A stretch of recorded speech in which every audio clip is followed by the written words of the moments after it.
Hello, my name is Helene Isaacs. I'm one of the co-chairs of the Arts and Cultural Affairs Committee, along with Lynn Ross at the Jewish Center in Princeton.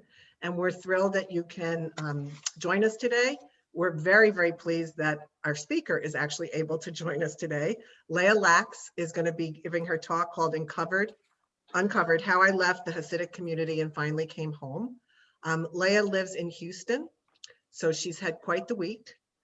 Things seem to be getting better, and we're really delighted that you can be here today, so we appreciate it. I want to make just a couple of announcements before we get started, and then I'm going to turn it over to Eve Colson. So first of all, tomorrow night there's a program called What Made Me Think I Can Build a Guitar with David Schiff at 7:30. Registration's officially closed, so don't get in touch with the synagogue office if you still want to sign up. They're not open tomorrow, but Lynn Ross put her email address in the chat. So if you do want to register, just look for Lynn's email in the chat and sign up. And on Wednesday night, there's a program with Lori and Ed Simon exploring our national parks. Registration will close Tuesday at the end of the day, so please RSVP if you'd like to come. Thursday night is Purim, and there are all kinds of festivities starting at 4 o'clock with a drive-by parade with costumes. So partake in all or any of it that appeals to you, and we hope to virtually see you then. And on Friday night is JCW Shabbat, which is a wonderful annual tradition, and will be different this year because it will be held virtually, but Nancy Lewis is gathering the troops again and is arranging the program, so we're really looking forward to that and hope you can all join us. I'm going to turn the program over to Eve Colson, who we owe a thank you to, because it is really thanks to Eve's recommendation and knowing Leah. It was her suggestion that had us get in touch with Leah and bring her to the Jewish Center. And I believe you know her through your affiliation with Lilith, but I'm going to turn it over to you and let you take it from here. One other thing, just two administrative things. Everyone, please put yourself, please put yourselves on mute and remain on mute. And if you have any questions during the program, please put them in the chat, and then Eve will get to them after Leah's talk. So thank you again, and Eve, it's all yours. All right, I'm really pleased to have Leah here with us today. We met, and I'm particularly pleased and relieved given that we weren't so sure earlier in the week, given the weather and the power issues in Houston. But so here we are, and I'm really glad. We met in 2014 when I made a trip to Houston. We met, I think, in someone's home when I believe Lilith Magazine's supporters, and it might have been a salon that was ongoing there. I don't quite remember, but we've known each other that long, and she's one of the terrific people that I've met through my association with Lilith Magazine. There was about a couple of months later, a piece that she'd written was in the magazine, and almost a year later, she came to New York to another gathering sponsored by Lilith, and we've just crossed paths a number of times since then. And most recently, you might wonder why I hadn't recommended her before this, but I think part of it is one of the beauties of Zoom is that you can invite people and they don't have to travel. And so I probably just hadn't thought about, going to that length of saying, let's bring her here and the expense involved with all of that. And then also last summer, a friend of mine had her speak on Zoom to a group of artists and writers. And I was just really reminded not only how powerful her story is, but what a great storyteller she is. So I immediately thought, this would be a good thing for us in Princeton. And so I'll just quickly say, since the topic is her story, I'm not going to say a lot, but I will say just a brief bio, which is that Leah Lax was raised in a Jewish family in Dallas, Texas, close to her immigrant grandparents, so that growing up, she learned both to crochet and ride a horse. Then she joined the Hasidim and spent 30 years among them, trying to reclaim the roots her family had left behind. Now on the other side of all that, and grateful for second chances. I'm switching back over to the phone here just a second. I was driving and Judy's also trying to listen to a... You stopped it. Okay. Can Um, everyone please mute What's that? themselves other than Eve and Leah? Yeah, she's good. She's Excuse me. she's going to a Zoom. Okay. Wait, So if I'm hold going on to one interrupt you second. for a second. If I mute all, can I then unmute Leah and Eve? I do believe so. Wait, right, I think I'm- it's done. I think maybe we're okay. Okay. I think so. Okay. Let's No hope. worries. Now on the other side of all that, and grateful for second chances, it's worth saying that again. She's published award-winning fiction, nonfiction, and prose poetry. Her work for stage includes major productions with both the Houston Grand Opera and the Houston Symphony.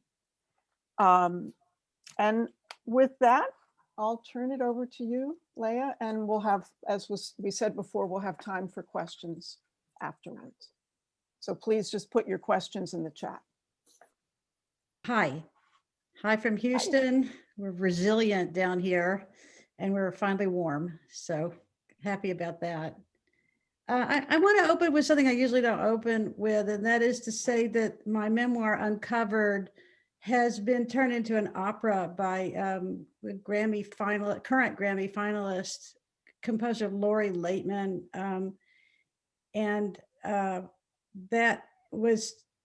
It was scheduled all over the country, but of course, all opera was put on hold because of COVID. We just had the flurry of conversation today to get permission for a well-known soprano to record the key aria. So it looks like our debut now is going to be a recording. And the key aria is an aria sung by the character Leah, and she sings it at the mikveh. I open with that to say that, to illustrate that although after I wrote my book and before I was able to get it published, since nobody would publish it, nobody had any comps, none of the publishers understood what market there was for it. It's almost impossible to get a book published without comps.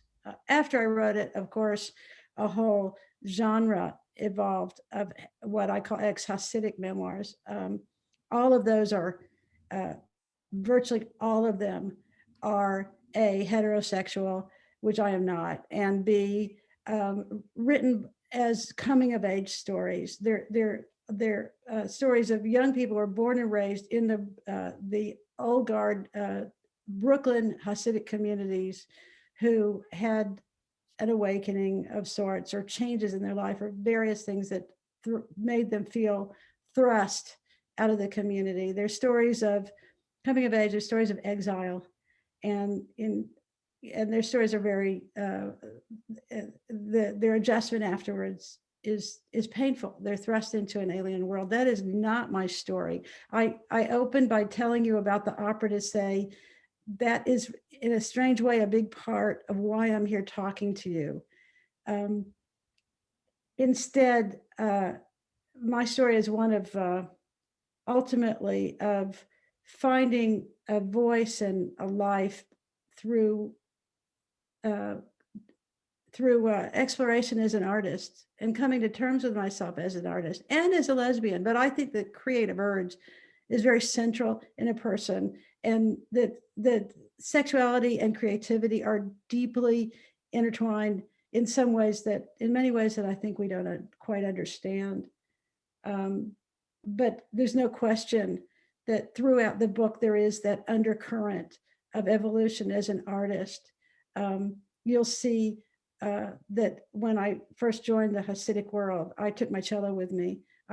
It was an early love making music, and it literally lived in a closet for the 30 years that I remained in that community. And when I left, I took my cello back out with me and found my way eventually to some way of melding my art with music. That's become a very, very essential and important thing in my life. Okay, that was just an introduction. Most memoirs say, here's the story of my past. They say, I went through this awful thing and I rejected it and I survived. I did not want to write that book. I felt that if I said, I did this awful thing and rejected it and survived, it made a fool out of me. After all, I left the Hasidic community at 45 years old. I entered it at about 16, started at 15, so it was nearly 30 years. And I didn't waste my life, and I don't think I was foolish. And even more so, I was there through such.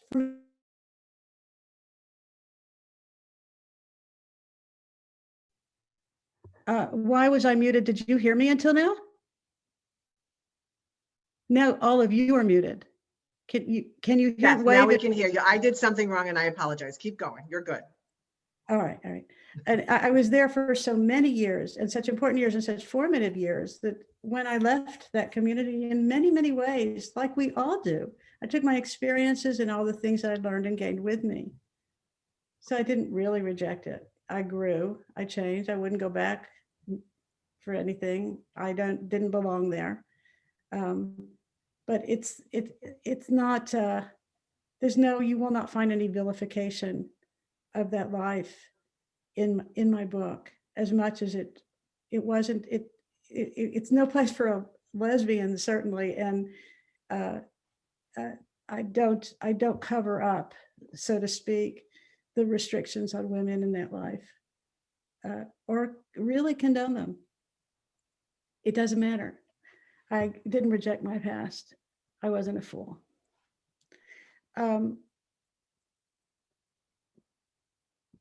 There's a question, why are so few memoirs written by what I call covered women?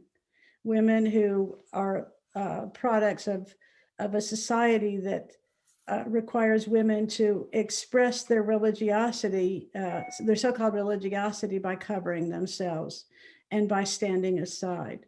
Why aren't they there? And how could I possibly write this book? It was a life identified by silence. So what words did I have? But even more so, there's a problem here. Every time I tried to write the story, I found one of stasis. I found one of repression, obviously. So where was the action? Where was the turning point? Where were the turning points? This was a long struggle that revealed to me in some ways why probably there are very few memoirs out there like this. But I didn't really understand until I came across a slim and beautiful volume by the early feminist writer Carolyn Heilbrunn, called and in her book, she asked that question, where it's called Writing a Woman's Life.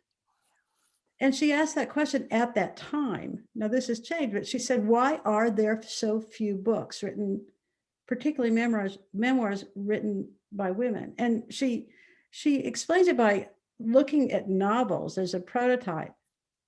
And she says that in virtually every classic novel, or every, with a normal, quote unquote, normal plot, you've got a hero. You open the book and you look at that protagonist normal. You immerse yourself in day-to-day normal for the first page or two. You understand who this is in their world. And then boom, something happens, something untoward, something that is not day-to-day, something that's not usual. And because it's not usual, our protagonist has to look at that event and respond to it. They have to go, aha, look, this is different. I must act. And they either act or react. But either way, whatever they do is not in their normal path, and it pings them into a new place. And because they're now in a new place, there's reaction to that. So something else happens. And again, our protagonist has to say, aha, I see, I make a decision, and I act. I put my foot in front of the other in a new play, in a new direction. This continues to happen. And if you, in any plot, and if you were to take those turning points, those moments of aha, decision, act, and plot them, they'd create a graph that's a shape of the book. Until and each one of those turning points, there's an internal change as well, a parallel internal change. So that by the end of the book, if it's a satisfying book, our protagonist has changed, maybe not resolved everything, maybe not tied everything up, hopefully, because we know what the only real true end to a life is. but has come to a place that's more peaceful, with more clarity, and certainly has changed considerably as a result. The problem with this style, with this plot description, is in that turning point. Because women in traditional, that Carolyn Halbrin was looking at, the women in traditional roles, and certainly women in the Hasidic community, we did not get to say, aha, different, choice, act. In fact, our role was to see something, anything untoward happen that happens, and to say, I will dig my heels in deeper and turn back to faith, to role, to routine, despite everything untoward happens. That was the way to demonstrate faith. We didn't get to do it. And if you don't have turning points, you have no arc, no story, no plot. And this is why I couldn't get my book moving. I have to thank Gloria Steinem for this. I was at Hedgebrook, a retreat for writers when I was struggling over my book. And she was there writing her book on the road. And we became friends.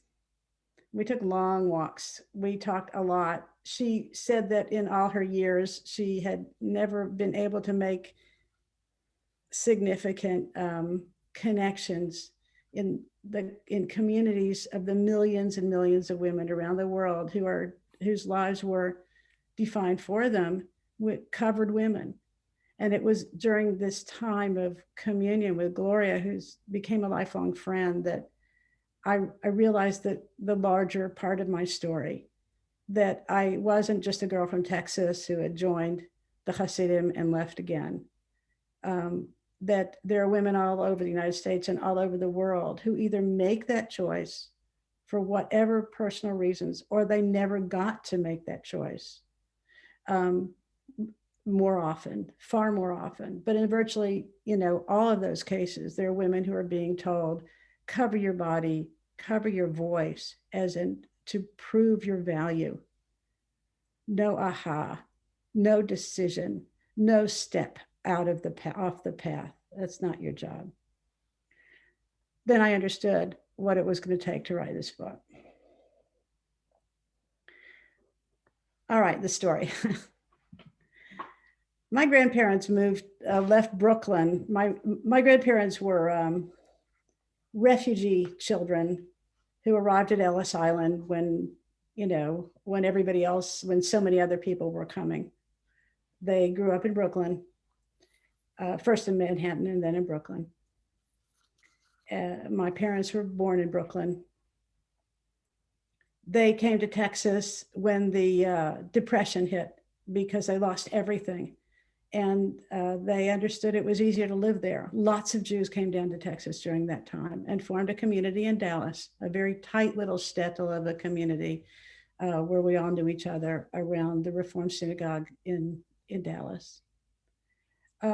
So I heard them speak Yiddish to each other, but they didn't even speak it very well anymore. And it was, one of those coded languages, the story. But we were this little bubble of a family without any extended family, just grandparents, the two children they brought, one being my mother and her sister and my cousins. And we were none of us knew where one family ended and the other began. I had a deep sense of, at some level, of their displacement and of the lack of the larger network that I think my grandparents had always felt. They came on boats. They remembered in their childhood. And I can say today, I think that I fell in love with the Hasidim at 16, in some ways trying to reclaim and find what they had lost and what they would never talk about. They would never tell me. All right. At 16, I met them. I met Lubavitchers, one of the first Lubavitcher messengers that came to Texas. You've seen the Hasidim black hats and women with covered hair and long clothes and many children. I was a Dallas secular kid, a public school kid, a 60s liberal kid. My mother was a professional artist, absolutely intent on making sure that we all went to college. I'm telling you, my sisters and I, all three have graduate degrees. My family did not have money to give us for college. We got graduate degrees out of fear. We didn't dare do anything other. And yet the world, growing up in that world, was in my living room every night. And the world was a confusing place. There were, you know, that place if you're from my sort of era, age range, Vietnam on the television every night, Catholic and Protestants killing each other, and Ireland, Israel under siege, and women burning bras on television. And let me tell you, my family life didn't clarify anything. Besides, who was I? And who knows at that age? But I wanted to know. And somehow digging back to reclaim this old world religion my immigrant family had very vehemently rejected, digging back to it for clarity and for a return to an older, simpler place seemed like a great defiant thing, because it was everything they didn't want me to do. It was adolescent rebellion. Besides, I had begun to think that this ache in my chest must be my soul. Maybe I thought, maybe there really is a God. My girlfriend and I had planned on going camping that weekend, but it looked like rain. And so instead, on a lark, we attended the Lubavitch Live and Learn Sabbath experience that they held in the local conservative synagogue, invited to do so. It was a different time. And my life changed because of a caprice of the weather.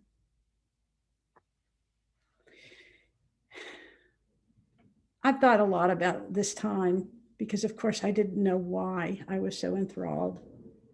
I remember hearing the Hasidic tunes, the long meandering tunes without words and melodic minor melodies that moved me so much. I remember going home and picking them out on my cello and playing again and again. But there was this other aspect of the fact that everything was changing for me socially. All my friends, all my girlfriends were turning into people I didn't recognize, exaggerations of themselves, fluttery and nervous around boys and clustering around mirrors and putting on makeup in the bathroom while I'm going, where'd you go, guys? Without understanding myself at all. All I knew was that I needed to stay among them, and I didn't seem to understand how to do that intuitively. I needed to be a girl, and I didn't get it. And here come the Hasidim, and they had rules. They said the world is divided between men and women, and you have rules. This is how you dress. This is how you act. This is how you speak. This is what you don't say. That all you had to do was follow the rules, and you knew who you were. It was a tremendous sense of belonging when I'd grown up in this family that was so displaced, and we never really felt we belonged. And the reward was you got God's eternal love.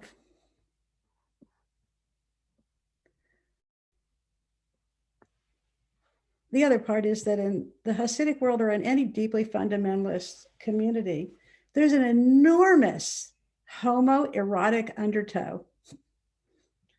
The men were separate from the women. The men danced arm in arm. They kissed one another. They sat up late at night over schnapps, baring their souls and joining their voices, singing to God. The women were all in each other's space, on the sidelines, hovering, whispering in each other's ears. I thought it was beautiful. I thought the freedom the men expressed with one another was a beautiful thing. I graduated that year, turned 17. You'll have to read about that somewhere, how I was pulled the rest of the way from there into the Hasidic world. Ultimately, I think it was an approach akin to brainwashing. When I was unmoored and far from home, I went away on one of the rabbi's suggestions to, quote unquote, institute that they were running for young college women around vacation time in St. Paul, Minnesota. I don't think that the brainwashing was intentional, but it was eerie to me when I started reading about cults and strategies, and the overlap, the enormous overlap. The people running it were young and they were idealistic, and they'd been raised in the movement. They didn't know any better, but this is what they knew. This is one of the reasons why I see Hasidim in the community today as a category that Talmud defines as tinok shenishba, which means a child, a captive child, because these are people that were born into the world, indoctrinated from the beginning, never allowed to go through proper adolescence, which is a process of rebellion and freedom of thought and individuation and intentional rule breaking, all of which just doesn't get to happen.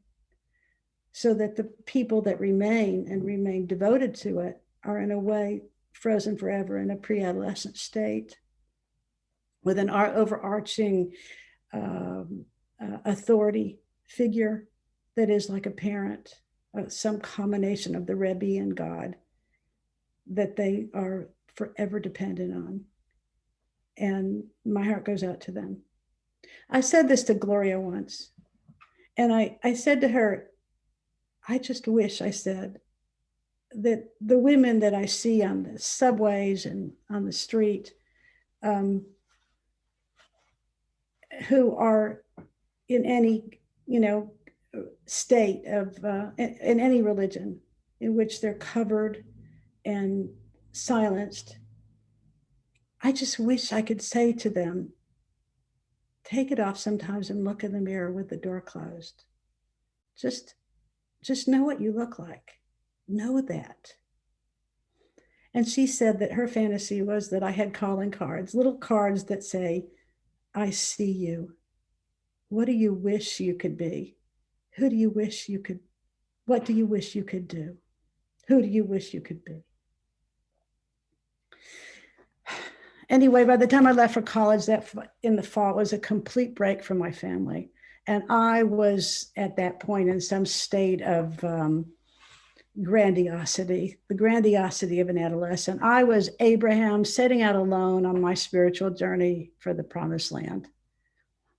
I want to pause for a minute and comment socially. This is another thing that ex-Hasidic memoirs don't do. They don't place their story in a cultural and social and political landscape because they don't know it. They've moved into an alien world. But I was on campus in the 70s. And what was going on in the 70s was that we were all children of our 60s liberal parents, and we were all rebelling. Across my enormous campus at the University of Texas, there was a move to the right. It's not just that the Hasidic student organization was burgeoning, all the religious ones were. The Baptist and the Methodists, they were full. And the Muslim kids, the Persian Muslim kids were demonstrating on campus against the Shah.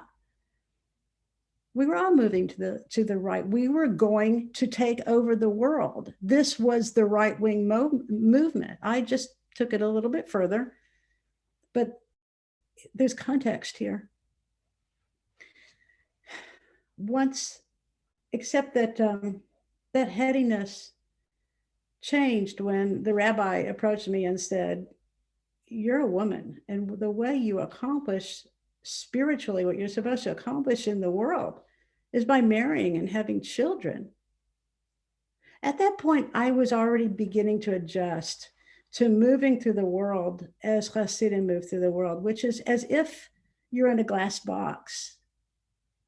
When you're in the subway or in the street and you see Hasidim, they see you too, but they don't hear you. You're like a cardboard cutout. No depth, no heart, muted voices. I was already adjusting to that, even as the effort right then at ratifying the ERA was marching state to state across the country, and women were planning a convention in Houston which ultimately was about 1.5 miles from my home. The world had receded from me, and it would remain that way. I accepted the proposed match. The rabbi was a stand-in for my parents, who didn't do the customary matchmaking on my behalf, obviously. And I married Levi, another Baal Tshuva Dallas boy, whose parents were also beside them, like mine, completely despairing and beside themselves about his move to the right. He was an Ivy League boy. He went to Penn.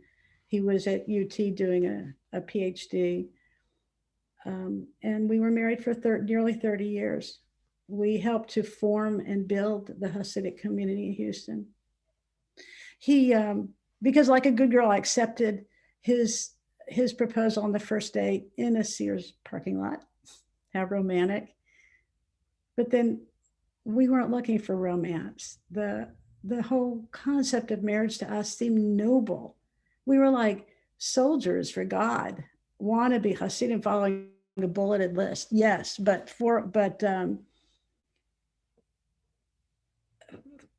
rather than face to face, we were shoulder to shoulder. We were the building block of the Jewish people, of the Hasidic community. We would form a home. We would have children. We would make it come alive. Agreeing to his proposal seemed like a formality. Much of the result of what my book is about is the intimate inside view of a Hasidic woman's life. Buried deep in it, woven through it, is what Eve referred to earlier today to me as the trifecta of taboos: homosexuality, eventually, deep in the book, the turning point of my life, and abortion, and even a revelation about childhood abuse. It's all there because it's all there in the Hasidic world, as much as you don't hear about it. Birth control was forbidden. I don't know why that's always true of religions, besides covering our bodies. But they're all the same, with the glorified yet enforced roles as wife and mother, arranged marriage, et cetera, et cetera. I had 7 children over the next 10 years, and the children became my life. So that today I can say I have more children and grandchildren probably than any lesbian you know.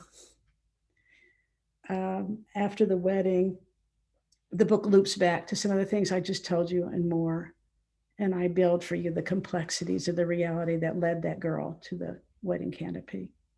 You'll see what it's like to live in a community where everyone aspires to be the same, despite our very human differences. Ideals of behavior, belief, every attitude shaped by rabbis. We existed as a society, as a hedge against change. We are always to remain the same. It's within that context that you read about change, dreams, and secret doubts.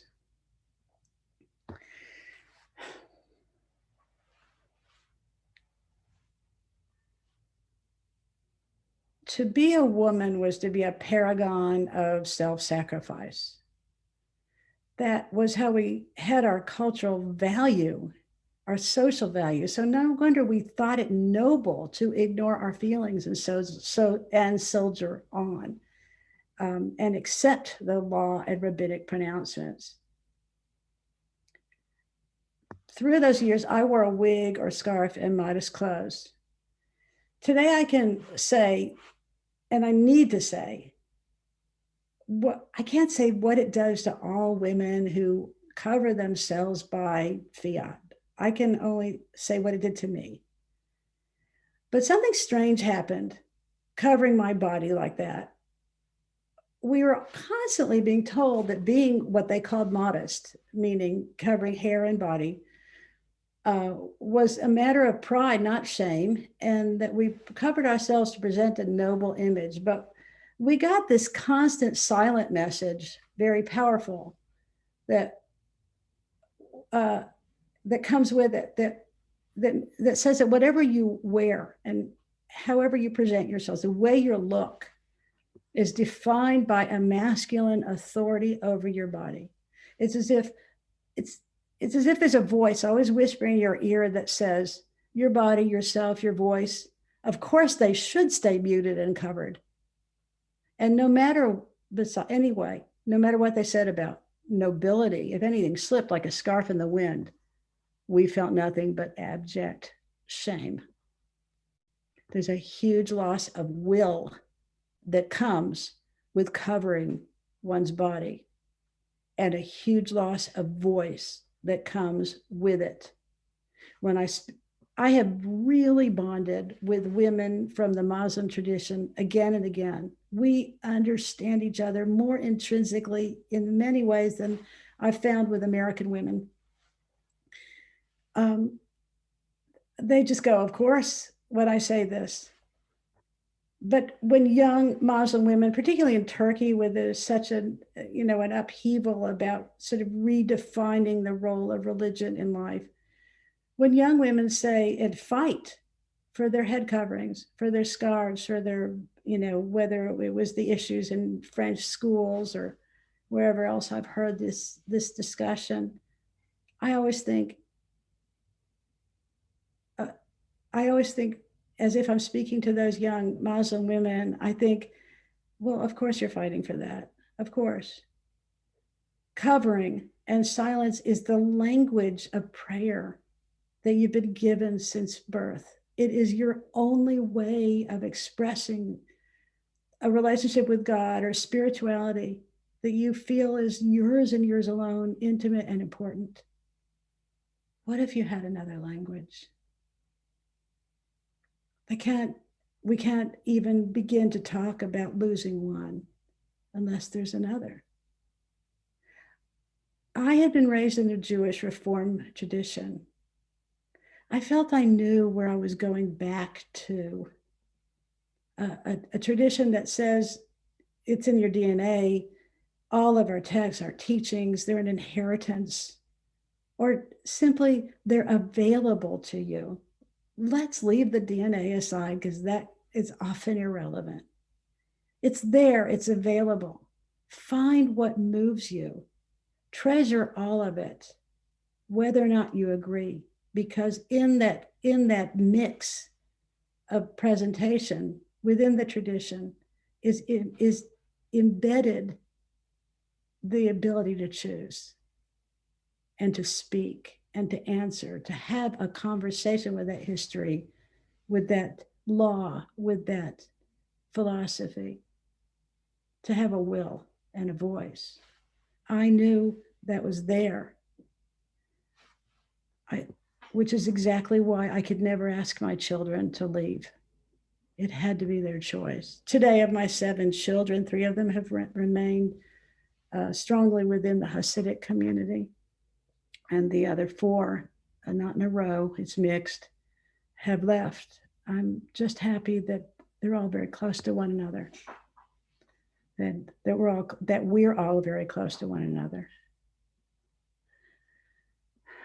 Okay, so let's go back to how could I write this book? First, I had to take you there, give you a peek under the wig at the indoor life, what it is to wake up in the morning, to have that patter in my head that I came to love, as if the patter of rabbinic and religious demand was my own voice, to the point where I couldn't hear my own voice anymore. Profound ideas coming at me from every turn, fervor in our need, our faith, the community bond that was so overarching, so overwhelming, but we constantly asserted it, all mixed with the endlessly, amazingly physical life for a Hasidic woman, in the kitchen, cooking, managing a busy household, directing traffic, breaking up fights, doling out hugs, coaching prayers, constantly coaching the religion, homework in 2 languages that I had to learn to help them with their homework, aphorisms, teaching lists, worries, so much so that my own voice, needs, feelings, they seem very small. Because people would say, you're intelligent, what's wrong with you? Why did you stay for 30 years? But you do that kind of thing. Maybe just as a mom. I've had readers write me and say, it's a good thing you left because there was a certain point in the book when I really wanted to grab you by the neck and shake really hard. And at one point I did throw the book across the room. Not many, but I've had one or two who said that, because the only way I could write this book, to go back to the Carolyn Heilbrunn, the definition of a plot, was to take you to each one of those points that should have been a turning point, that should have been an aha moment. I realized something. Oh, revelation, decision, act, move to a different path. Each one of those points, and show you that young woman that was me, look that event square in the eye and go, nope, not going to do it. And show you how she very resolutely dug her heels in and stayed on the path. But I had to show you also the cognitive dissonance, how despite herself, and that herself was me, she changed on the inside, so that you see that steady change regardless, until, of course, the cup just runs over.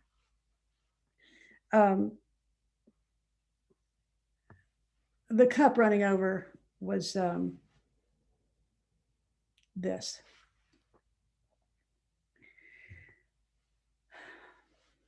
After all those years, not long after the birth of my seventh child, who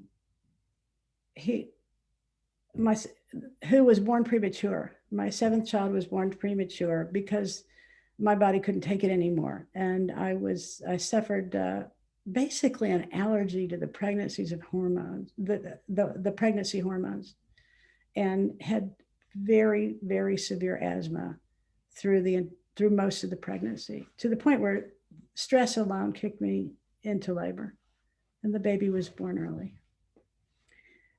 He was in the hospital for 2 months, and I didn't sleep and ran back and forth between 6 kids at home and nursing a preemie in a hospital, and got him home, and within 3 weeks I was pregnant again.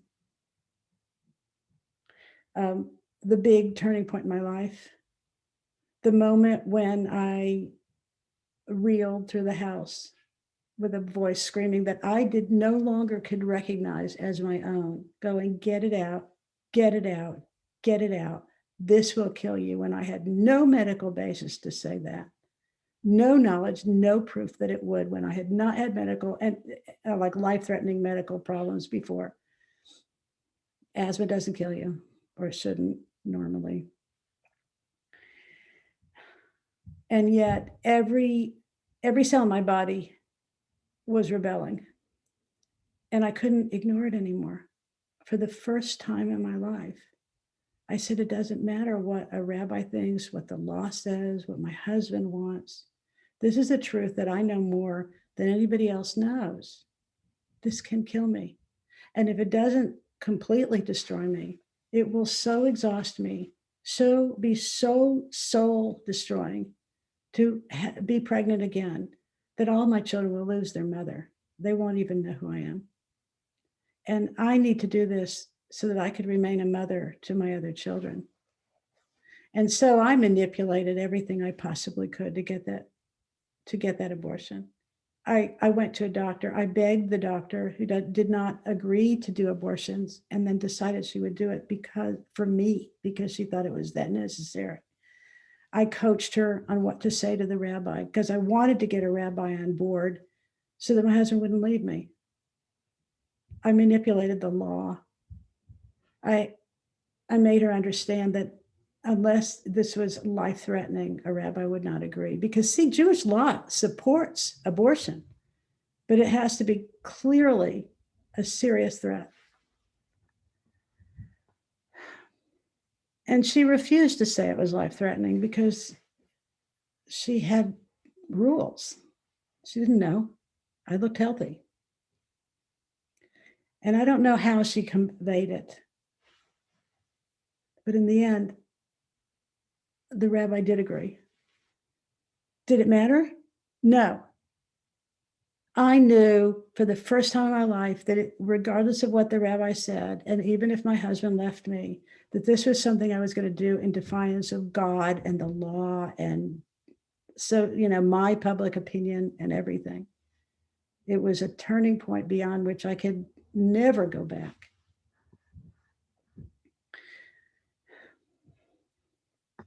So uncovered, and it's why I'm here. And it's why I bring it up at anytime I talk about it, uncovered. So here's a book that doesn't fit categories. You can see now why it doesn't fit the ex-Hasidic memoir, I Wasn't Born into the World. It's a book that, although I feel being a lesbian saved my life, it's not a queer memoir. It's not an LGBT book. It's a woman's story. It's a mother's story. It's so much a woman's story, a mother's story, that in a way, I think in that sense, it's a standard kind of story. And for that reason, a story, ironically, that rarely gets told. I glory today in my freedom of mind and freedom to dress. After the abortion, I started to write. I had heard the voice in me for the first time in my life, and it drove me crazy. Besides which, I had terrible insomnia. So I started writing usually between 11 and 3, 4, 5 in the morning. I rarely slept more than a couple of hours at a time. I was obsessive. I wasn't writing my own story. I had no intention of writing my story for years.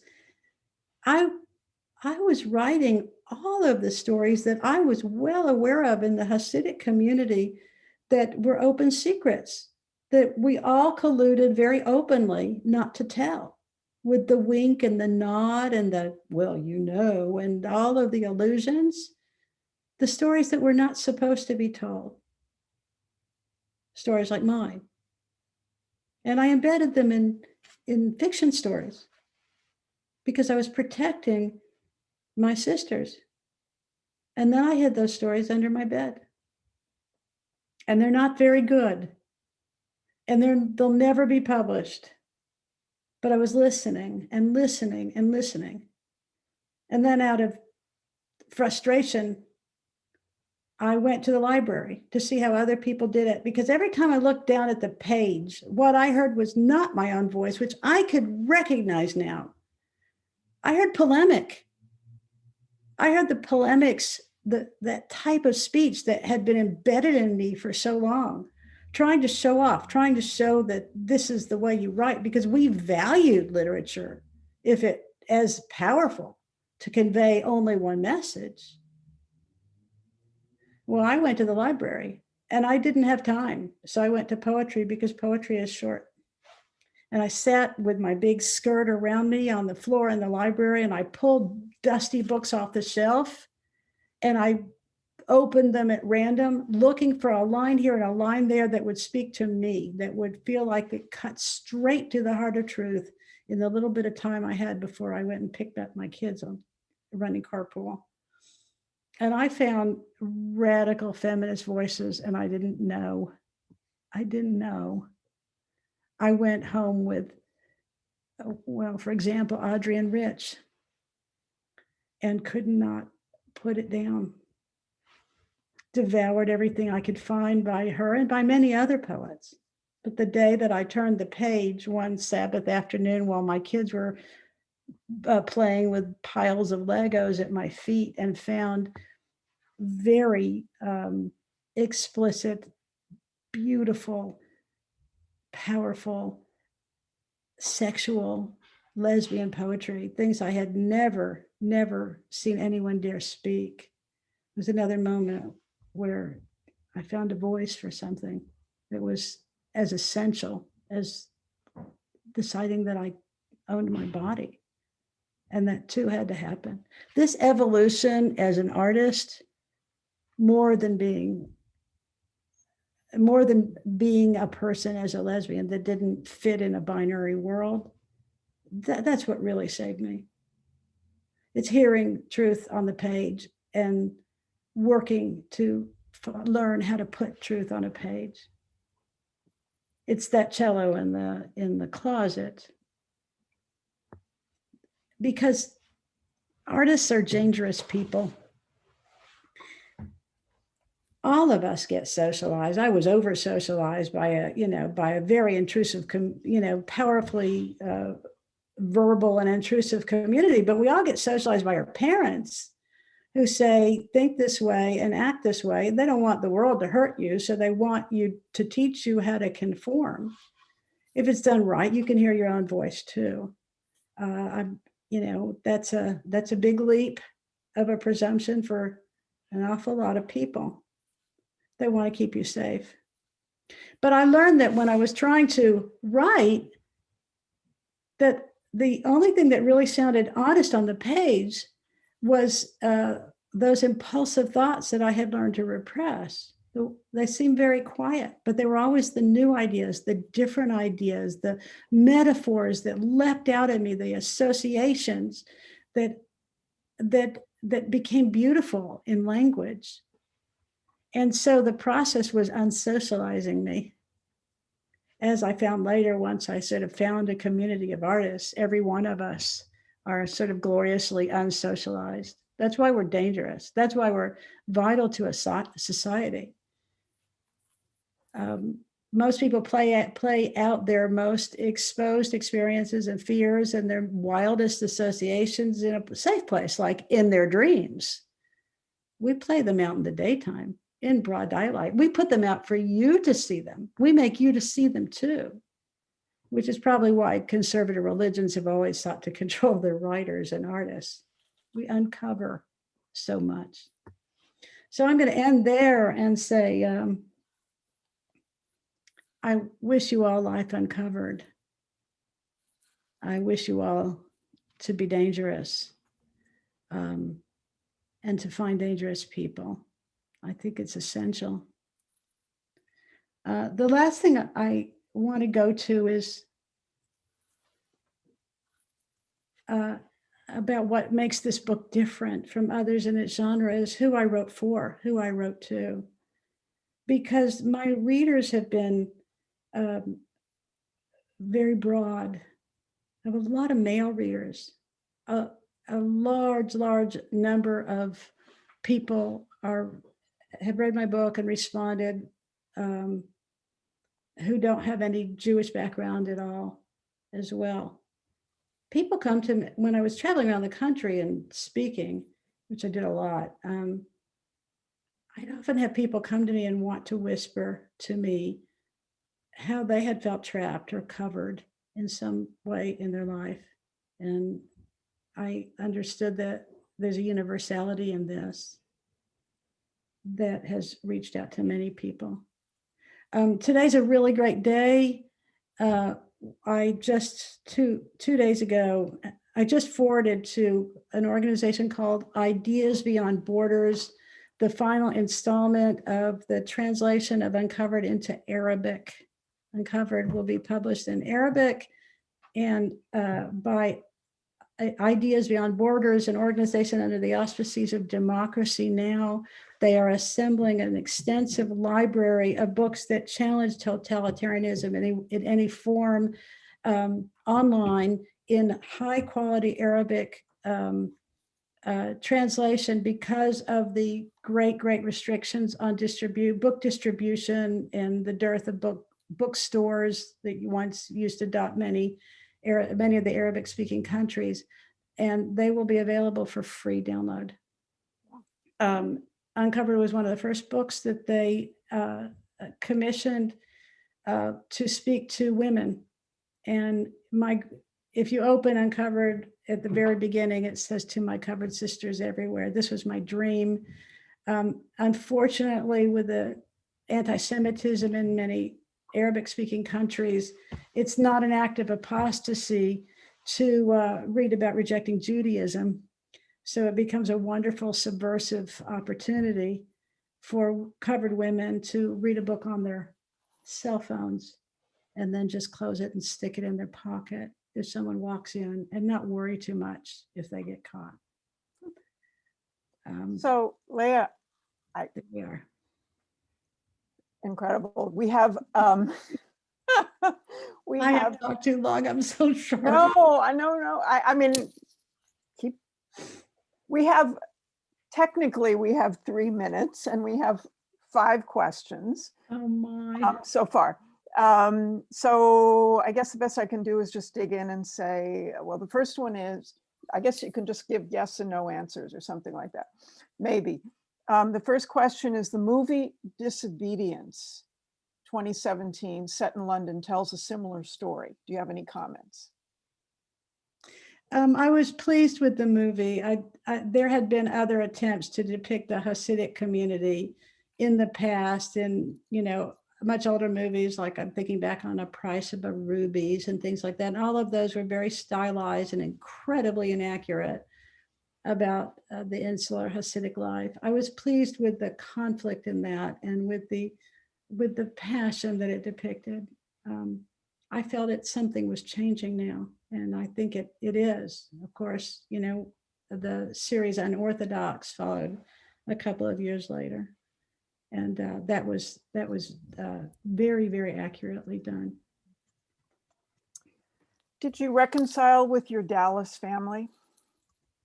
Very much so, yes. How do My mother died before the book came out, and I don't think I would have published it until then. My second dedication is to Mom. I never did let you read this, but I still reconciled with all of them very much. They were waiting with open arms. Like my mother has the last word in the book, because she was like shouting into the phone, "Oh my God, you're coming home." It's a happy ending. How do your children feel about you writing the book? They hate it. I mean, there are 7 of them, and they're all adults, and they're all very articulate and strong-minded and different from one another. So I can't give one answer. I can say that some of them have read it. Those who have read it were completely, it changed our relationship, and they were moved. There are several that refused to meet to read it. Because they're kind of horrified that they'll turn the page and find a sex scene between their parents. You can't blame them for that. And, I'm like, skip those 2 pages, but I think that eventually they'll all get old enough where they're going to want to read it. Ultimately, I wrote it as a legacy more than anything else for them. Okay, going through your entire family, how did your husband react to your new realization? And then a follow-up question from the same person. Do your children who remain Hasidic accept you as a lesbian? So how did your husband react to your new realization? He's not my husband, he's my ex-husband. So, I've been married for Okay, good point. 11 years and with my wife almost 17. So I can't speak to his viewpoint or try to explain it to you. I can tell you that I think we ultimately parted in peace. And I can tell you also that when I did tell him not only that I was leaving, but why, he wasn't surprised. In fact, none of my children were surprised. Nobody knows you better than your children, and they weren't surprised. And what was the second part of the question? Do your children who remained Hasidic accept you as a lesbian? That has been a process in slow and gradual and steady stages. One is very close with me and with my wife. She's also a feminist. And she's deeply religious and very much Hasidic. She's a teacher of religion in a yeshiva. But she is a complex and deep thinker who says life is life and this is your family. She can do that. Another one was very angry and did not speak to me for years, and we're gradually reconciling, but there's a lot of damage. Another one is somewhere in between. Both of the 2 who are ambivalent still want me to be close to the children, but they've never told the children that my wife exists. It's an ongoing process. Not an easy one for most gay people who have ever been associated with the Hasidic community. How did you integrate higher secular education into the Hasidic lifestyle? How was it working out? I'm not sure I understand that question, but maybe you do. It's a great question, because going in, my then husband and I, we were idealistic. We said, we're going to give our kids the best of both worlds, because we were very devoted to higher education and literacy. We would only put them in yeshivas where they, also got an English, a secular education. We would supplement. I gave my kids, we didn't have a television, but I gave my kids tons of stuff to read. We thought we could integrate it. And instead, what happened was that our involvement in, in literature and learning, and in his case, in science as well, fell away, just melted away. And there were years at a time when we didn't go back to it at all. So we didn't, ultimately, as much as we tried and intended to, the short answer is not very well. We didn't integrate it very well at all. The fact that you and your ex-husband entered the community as teenagers, how common is that? Very. Lubavitch has put outposts on campuses all over the country.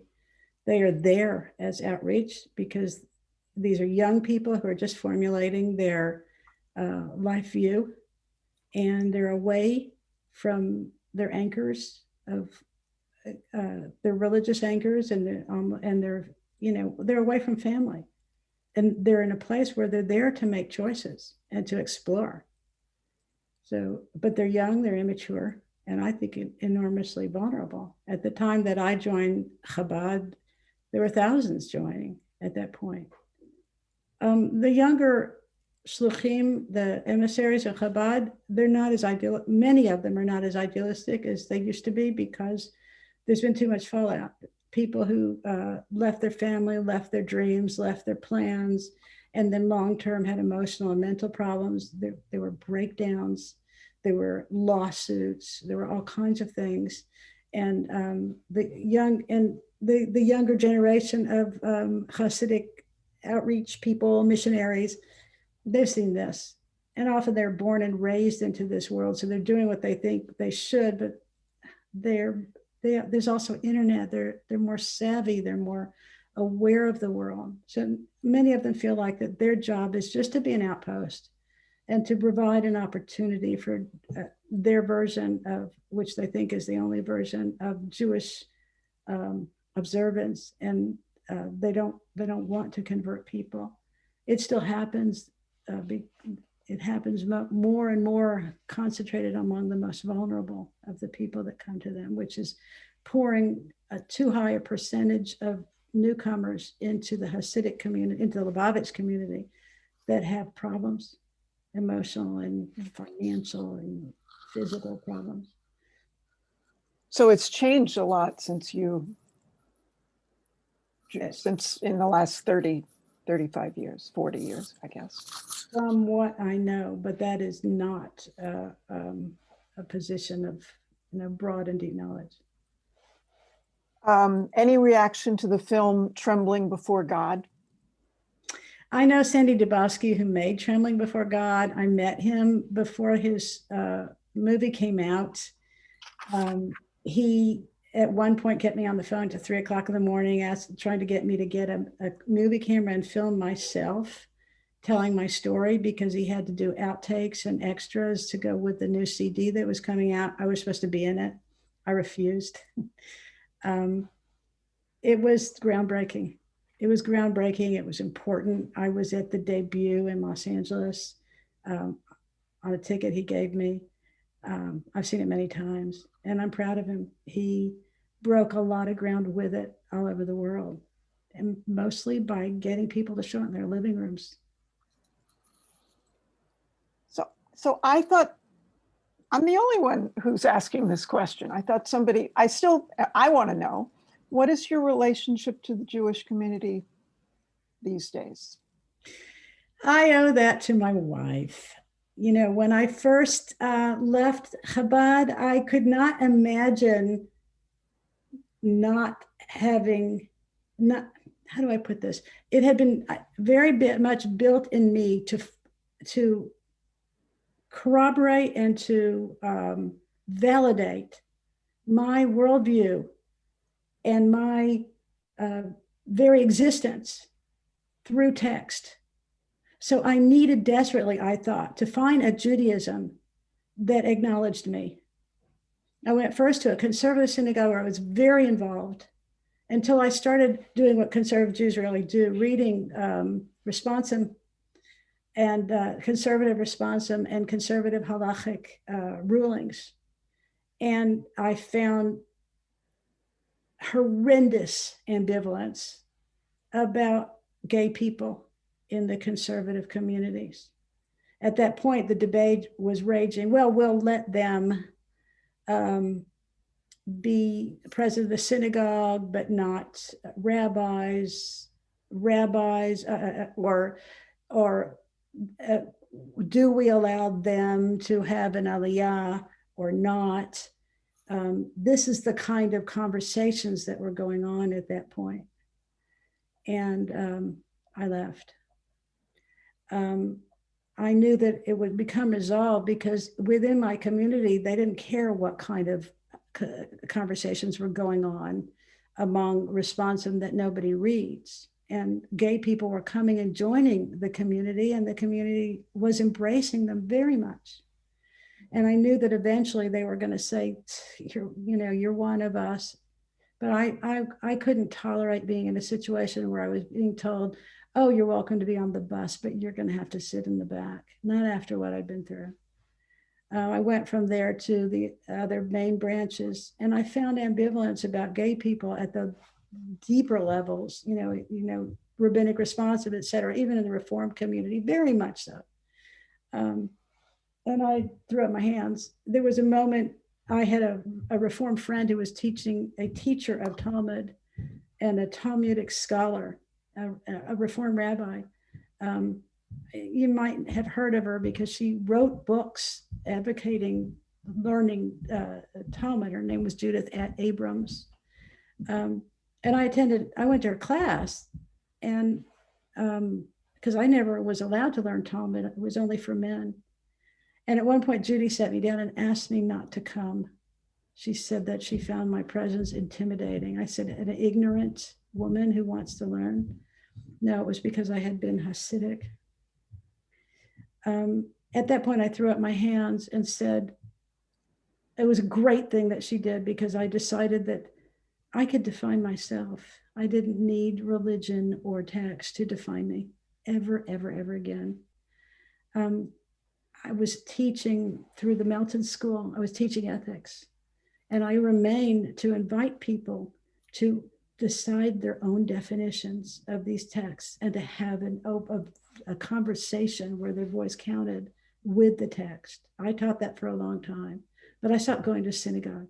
And then I met my wife, who had chosen to become Jewish after long and deep and careful thought and exploration, who knew more about Judaism than most Jewish people I knew, who had a personal and close relationship with the Reform synagogue because she felt so utterly accepted there. And I always say, we met each other in the doorway. I was leaving and she was entering. And so I stayed. Helene, can we go for a couple more minutes? I should ask. Absolutely. I mean, if people need to sign off, we thank you for coming, but I think a lot of people are totally enthralled with the conversation. And if Leah, your schedule allows, we can certainly go on for another couple minutes. We don't get cut off from Zoom. So if people need to go, that's their personal choice. Well, it looks like we just have another question with a follow-up from the same person. Are you still in touch with the Chabad women you had close relationships with? Have they accepted you? Have they accepted that you were a lesbian? I guess. Absolutely not, no. When I left the community, they completely ostracized me. I mean, to the point where when I went to pick up my son from the home that we had lived in, which I left for my husband, if there were women on the street, they would cross the street to avoid me. I lost my whole community, all of my friends who had been my replacement family. I had yet to really adequately renew relationships with my family. I was very alone in the world. I want to say here something I think is very important, that when you live in a community like a Hasidic community, the overarching identity the person carries is a communal one. It is the operative identity. Your we is an I. And the I, the voice that says, listen to my voice, I'm unique, is very, as I told you, very muted and comes only later if you're lucky. So that when people leave the Hasidic community, it's an existential threat. There's a huge problem today as the internet has encroached in those communities. Young people are finding it, rebelling at an unprecedented rate, leaving and then going into incredible depression. And the suicide rate is beyond conception. So I had people to go to, and I made up my mind that I would assemble, I called for myself a virtual community, because I needed connection with people. And I did so, but I was 45 years old, not 18 or 21. And I knew what I was getting back into. All right, I was a Rip Van Winkle. I was 30 years out of step. I didn't even know how to use a remote control. And I had never lived on my own as an adult in the world. I didn't know how to do my taxes or sign a lease but I knew that I could learn. But many of these young people are completely overwhelmed. So I'm going to allow Tom, because I know him and trust him, and he has not put a question, but he said he has a comment. So I'm going to, since I've known you so long, I'm going to let you. Don't embarrass me. Even I have known each other about 20 years through an organization called China National Aviation Corporation. Her dad was a pilot for them, and I'm the webmaster. And I sent Leah a comment. I don't know if you saw them or not, but I look forward to reading your book. And I thank Eve for introducing you to me and to the rest of the group. Thank you very, very much for writing your story. I hope you enjoy it, Tom. I will. Well, I do not see any other questions or requests to comment personally. And I'm just going to say I'm so grateful for your intelligence and your honesty. You're just real stark honesty, which I think is a rare commodity, and it just kind of came through the whole time that you were speaking. It's not easy, and it's earned, I think, or it's hard fought to get there. For all of you, I wrote Uncovered to have a conversation. I didn't know where it would take me. I didn't know I'd wind up speaking to, groups of psychoanalysts in training, Reform rabbis in training, book clubs around the world. I didn't know if it would wind up in a library in New Zealand and et cetera. I didn't know where I'd go, but I wanted the conversation. If you want to have that conversation, do not hesitate. My Facebook page is intentionally public so that anybody can contact me. I will engage. And if you would like the book as a signed copy, I think that my email was provided in the chat. Just send me an email and we'll work that out. I'll be happy to send you a signed copy. And with the understanding that it's an invitation to continue this conversation, if you want, only if you want. Thank you so much. So good to see you. And I thank Leah, we thank you for coming virtually to the Jewish Center to give this presentation. It's given us a lot to think about. A lot of the things you talk about are unique to you, but a lot of them are also universal in terms of, to the extent any of us cover ourselves. And Eve, a special thanks to you for making this introduction.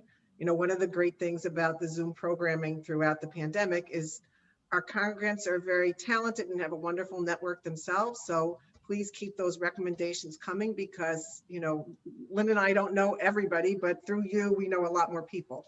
So we really appreciate that, Eve. Thank you so much. And thank you all for coming and spending time with us this afternoon. Thank you so much. I want to end with a shout out to Lori Laitman, the composer I mentioned, who has written an absolutely masterful score for the opera Uncovered, and to Beth Greenberg, former stage director, 23 years in the New York City Opera, who was our dramaturg and co-designer of the production. We just gave the permission for a recording of a key aria, so it will be out. I hope for those of you that are music lovers and lovers of opera, that this will take opera into a direction I don't think it's ever gone before. Well, best of luck with that. We look forward to hearing more about it. Thank you so much. Okay, thank you all and good luck in Houston, Leah. Yeah, we're Okay. warm now. Okay, it's good.